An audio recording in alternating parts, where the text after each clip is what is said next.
Good morning students. In class 12th अभी तक हमने किया था AC circuit containing resistance only.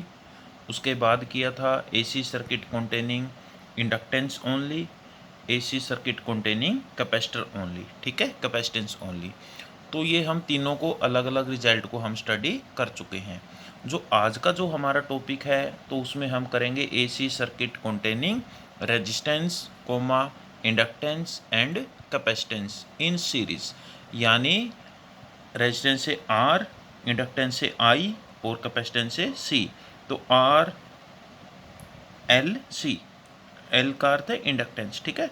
और R L C series circuit के बारे में हम स्टडी करेंगे। तो हम इसके अंदर कंसीडर कर लेते हैं कि हमारे पास एक सर्किट है जिसके अंदर ये हमारे पास सोर्स ऑफ ईएमएफ है जिसको हम ई से नोट कर सकते हैं। और यहाँ पर हमने एक सर्किट के अंदर रेजिस्टेंस है, इंडक्टेंस है और कैपेसिटर है। इन तीनों को हमने सीरीज में अटैच कर दिया with a source of EMF E. ठीक है, तो हम मान सकते हैं कि let a pure resistance R, a pure inductance L and an ideal capacitor of capacitance C be connected in series in a source of alternating EMF। और source of alternating EMF है तो हमें पता है EMF की value हम क्या रखते हैं, E is equal to E nought sine omega t. सभी इक्वेशन में हमने ये सभी जो भी डेरिवेशन की है उन सभी के अंदर हमने ये वैल्यू रखी थी। तो हमें पता है R L C are connected in series, तो ये सभी सीरीज में है। Therefore current at any instant through the three element has the same amplitude and phase. ठीक है, तो वहाँ पर जो करंट है क्योंकि एक ही रास्ता है तो वहाँ पर सभी के अंदर से करंट क्या होगा, सेम एम्पलीट्यूड का और सेम फेज का होगा। ठीक है, let it is represented by, तो मान लेते हैं कि इसकी जो वैल्यू है करंट की वो क्या है, I is equal to I naught sine omega t. ठीक है, तो आपने जब अलग अलग इनको स्टडी किया था तो आपको पता है कि जो रेजिस्टेंस वाला सर्किट किया था हमने जिसमें केवल एक रेजिस्टेंस को जोड़ते हैं सोर्स ऑफ ईएमएफ के साथ, तो वहाँ पर आपने देखा था कि जो ईएमएफ है और करंट है both are in the same direction. और जब हमने इंडक्टेंस की वैल्यू की बात की थी तो वहाँ पर जो ईएमएफ है वो लीड करती है किसको, करंट की वैल्यू को by an angle of 90 degree. और वहाँ पर जब हम कैपेसिटर की बात करते हैं तो वहाँ पर लेग बिहाइंड होती है ईएमएफ की वैल्यू विद द करंट। ठीक है, तो हम इसको क्या करते हैं, एक फेजर डायग्राम में रिप्रेजेंट कर सकते हैं। तो यहाँ पर मैंने एक ग्राफ रिप्रेजेंट किया है।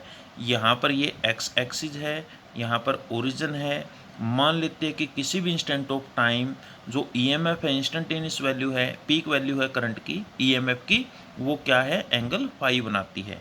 किसके साथ, एक्स एक्सिस के साथ या करंट के साथ। ठीक है, और उसमें आपको पता है कि जो वोल्टेज है वो क्या करती है, 90 के एंगल से लीड करती है। तो हमने ये मान लिया 90 के एंगल से लीड कर रही है।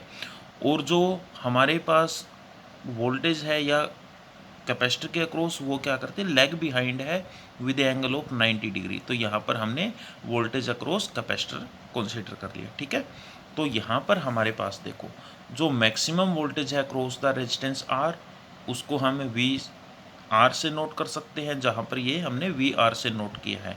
और वी इज इक्वल टू क्या होता है, आई आर। आपको पता है अगर वोल्टेज किसके अक्रॉस है, रेजिस्टेंस के, तो यहाँ पर हम पीक वैल्यू ऑफ करंट रखेंगे और ये आर। ये हमारे पास जो फिगर सेकंड है ये, तो current phasor I nought is represented along O X, यानी जो करंट है उसको हमने एक्स एक्सिस के अलोंग रिप्रेजेंट कर दिया। ठीक है, और यहाँ पर वी आर है in the phase with current, यानी सेम डायरेक्शन में होगा। इट इज़ रिप्रेजेंटेड बाय ओ ए, तो मान लिया हम इसको ओ ए से रिप्रेजेंट करते हैं अलोंग द एक्स एक्सिस। इसी प्रकार से maximum voltage across the inductor L, उसको हम वी एल से नोट कर सकते हैं। और किसके इक्वल होगा, वही फॉर्मूला हम V is equal to I R. तो आपको पता है आई की जगह आई नोट और आर की जगह इंडक्टिव रिएक्टेंस को हमने नोट किया था। ठीक है, यहाँ पर जो वोल्टेज है across the inductor leads the current bye 90 degree, तो मैंने बताया यहाँ पर ये लीड कर रही है वैल्यू करंट को 90 डिग्री के एंगल से, तो यहाँ पर हमने 90 के एंगल से दिखाया। ठीक है, and represented by O B, मान लिया ओ बी से रिप्रेजेंट करते हैं इस वैल्यू को। ठीक है, और इसी प्रकार से maximum voltage across the capacitor V C, उसकी वैल्यू क्या होगी, आई नोट इंटू में एक्स सी। आई आर होता है, आई की जगह आई नोट, और एक्स सी क्या है, कैपेसिटिव रिएक्टेंस। ठीक है, तो ये हमारे पास जो वोल्टेज है वो लैग बिहाइंड है, यानी पीछे रह जाती है किससे, 90 के एंगल से, करंट से। ठीक है, तो इट इज़ रिप्रेजेंटेड बाय ओ सी। तो हमने इसको इसमें फेजर डायग्राम में ओ सी से रिप्रेजेंट कर दिया। ठीक है, तो हमारे पास as the voltage across L and C have a phase angle of 180 degree. तो यहाँ पर देखो ये 90 एंगल यहाँ पर है, 90 यहाँ पर है, तो दोनों एक दूसरे के अपोजिट है, वी एल और वी सी। तो इनका जो फेज डिफरेंस है that will be 180 degree. The net effective voltage is we L minus में वी सी। अगर हम एज्यूम करें कि voltage across inductor is greater than the voltage across the capacitor, तो हमारे पास रिजल्टेंट हमें पता है दो वेक्टर का क्या होगा, वी एल माइनस में वी सी। ठीक है, तो हम इसको ओ बी डैश से रिप्रेजेंट कर सकते हैं, ओ बी डैश से रिप्रेजेंट कर सकते हैं। ठीक है, तो हमारे पास जो ओ ए है एंड ओ बी डैश है, ये ओ ए हो गया और ओ बी डैश हो गया। इनका रिजल्टेंट मान लेते हैं कि जो डायगोनल है ओ के से रिप्रेजेंट करते हैं। तो हमारे पास जो ट्रायंगल रेक्टेंगल होगा ओ ए के बी, ओ ए के बी डैश। ठीक है, तो यहाँ पर जो हमारे पास hence the vector sum of V R voltage across resistance, voltage across inductor and voltage across capacitor is phasor E naught. तो हम इसको एक फेजर ई नोट से रिप्रेजेंट कर सकते हैं और ओ के से डायगोनली हम दिखा सकते हैं। ठीक है, और मान लेते हैं कि ये कितना एंगल बनाता है, pi angle with the current phasor I naught, यानी जो करंट है उसके साथ कितना एंगल बना रहा है, पाई। ओके, अब यहाँ पर तो आपको पता है ओ के यानी रिजल्टेंट की वैल्यू क्या होगी, ओ ए प्लस में आपको पता है रिजल्टेंट हम क्या लिखते थे, R equal to P square plus Q square plus 2 P Q cos theta. ठीक है, अगर हम देखें पी क्या है यहाँ पर, ओ ए, जो हमने ग्राफ में देखो ओ ए। ठीक है, इसको पी से नोट कर लिया। और क्यू क्या है, O B dash, O B dash, और यहाँ पर दोनों के बीच में एंगल कोस 90 है, तो कोस 90 क्या होता है बेटा, zero, zero into something zero हो जाएगा। तो हमारे पास बचेगा ओ ए का स्क्वायर प्लस में ओ बी का स्क्वायर। तो रिजल्टेंट हम ओ के को किससे नोट कर रहे हैं बेटा, ई नोट से। तो ई नोट की वैल्यू क्या होगी, वी आर का स्क्वायर, यानी ओ ए क्या है, voltage across resistance, V R, और प्लस में हमने ये रिजल्टेंट हमें ओ बी डैश पता है किसके इक्वल रखा था, वी एल माइनस में वी सी। तो हम इसका वैल्यू पुट करके स्क्वायर कर देंगे। ठीक है, तो यहाँ पर हमें पता है वी आर की वैल्यू इक्वेशन 1 से क्या पुट की थी, यहाँ पर वी आर की वैल्यू क्या थी, आई नोट आर। तो ये वैल्यू आई नोट आर उसका स्क्वायर है, तो इसका भी स्क्वायर कर दिया। प्लस में वी एल की वैल्यू हमें पता है ये रखी थी, और वी सी की वैल्यू आपको पता है आई नोट एक्स सी। अगर ये वैल्यू पुट करेंगे तो हम देखेंगे आई नोट इसके अंदर भी है, इसके अंदर भी है, इसके अंदर भी है। अगर हम इनको क्या करें, कॉमन ले लें, तो आई नोट को स्क्वायर से अंडर रूट कैंसिल आउट, आई नोट बाहर आ जाएगा। ठीक है, और क्या बचेगा, आर स्क्वायर प्लस में एक्स एल माइनस में एक्स सी। ठीक है, उसका होल स्क्वायर।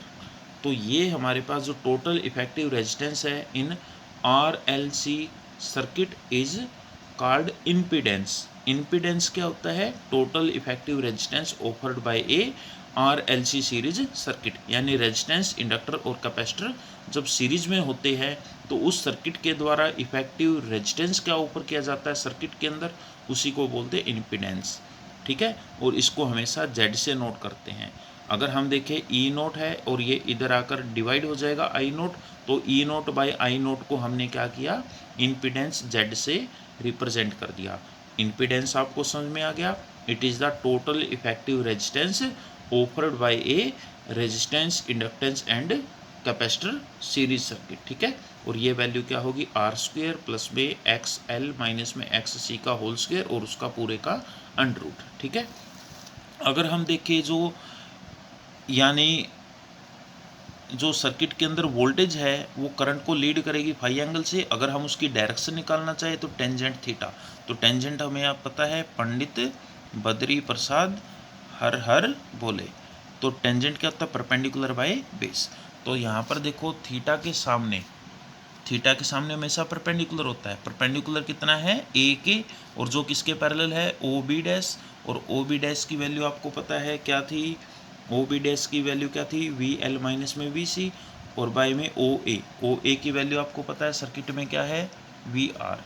ठीक है, अगर वी आर, इन सभी की वैल्यू हमें पता है, वी एल क्या था, आई नोट एक्स एल, माइनस में वी सी की वैल्यू क्या थी, आई नोट एक्स सी, और बाई में वी आर की वैल्यू क्या थी, आई नोट आर। अगर आई देखिए इन सभी में कॉमन है, तो आई को कॉमन लेके हमने कैंसिल आउट किया, तो क्या बचेगा, इंडक्टिव रिएक्टेंस माइनस में कैपेसिटिव रिएक्टेंस बाई में रेजिस्टेंस आर। तो हम इनकी वैल्यू पुट करके हमारे पास डायरेक्शन निकाल सकते हैं।